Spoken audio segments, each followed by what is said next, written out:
లోక్సభ ఎన్నికలతో తెలంగాణలో political heat నెలకొంది. చేవెళ్లలో గెలిపే లక్ష్యంగా కాంగ్రెస్, బీఆర్ఎస్, బీజేపీలు సమరానికి సన్నద్ధమవుతున్నాయి.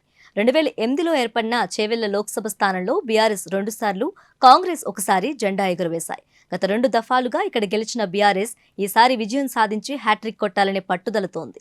తొలి గెలుపు నమోదు చేయాలని బీజేపీ, ఆ 2 పార్టీలకు చెక్ పెట్టాలని కాంగ్రెస్ ప్రణాళికలు రచిస్తున్నాయి.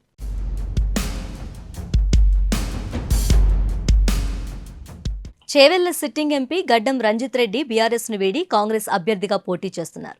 బీఆర్ఎస్ నుంచి కాసాని జ్ఞానేశ్వర్, బీజేపీ నుంచి కొండా విశ్వేశ్వర్ రెడ్డి ఎన్నికల బరిలో ఉన్నారు.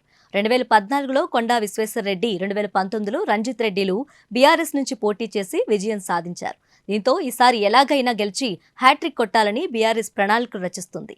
బీసీ నేతగా కాసాని జ్ఞానేశ్వర్కు గుర్తింపు ఉండడంతో పార్టీ గెలుపుకు ప్లస్ అవుతుందని అంచనా వేస్తుంది. అంతేకాకుండా చేవెళ్ల లోక్సభ పరిధిలోని అసెంబ్లీ సెగ్మెంట్లలో ఇటీవల జరిగిన అసెంబ్లీ ఎన్నికల్లో బీఆర్ఎస్ సత్తా చాటడంతో ఎంపీ ఎన్నికల్లోనూ గెలుపు తమదేనని ధీమాలో ఉంది.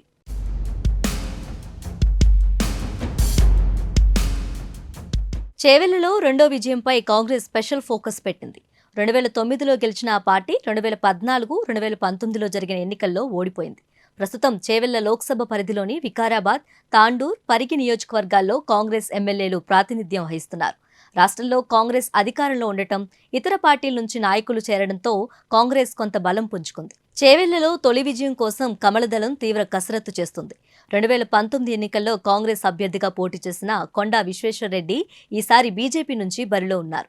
ఎన్నికలకు ముందు నుంచే క్షేత్రస్థాయిలో ఆయన పార్టీ బలోపేతంపై ఫోకస్ పెట్టారు. పక్కా ప్రణాళికలతో ప్రచారం చేసుకుంటూ వస్తున్నారు. అటు వ్యక్తిగతంగానూ విశ్వేశ్వర్ రెడ్డికి మంచి ఇమేజ్ ఉంది. దీంతో చేవెళ్ల గడ్డపై బీజేపీ జెండా ఎగరడం ఖాయమని ఆ పార్టీ నేతలు ధీమాతో ఉన్నారు.